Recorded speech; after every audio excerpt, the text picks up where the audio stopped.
আউযু বিল্লাহি মিনাশ শাইতানির রাজিম। বিসমিল্লাহির রহমানির রহিম। সম্মানিত ইমানদার ভাই এবং বোনেরা, আসসালামু আলাইকুম। আমি এবারে জান্নাতের নেয়ামত রাজির বিষয়ে হাদিস পেশ করব।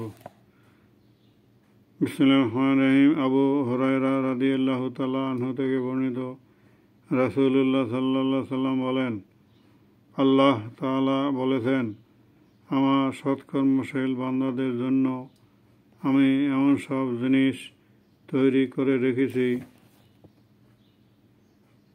কোনো চোখ যা কখনো দেখিনি, কোনো কান যা কখনো শ্রবণ করেনি, এবং কোনো মানুষের অন্তর যা কখনো কল্পনাও করতে পারবে না। অথবা রাসূলুল্লাহ সাল্লাল্লাহু আলাইহি সাল্লাম বললেন, তোমরা চাইলে এই আয়াতটি পড়তে পারো। কোনো মানুষই জানে না তাদের কৃতকর্মের পুরস্কার হিসেবে নয়ন জোড়ানো কি তাদের জন্য লুকিয়ে রাখা হয়েছে। সূরা সাজদা, আয়াত নম্বর 17।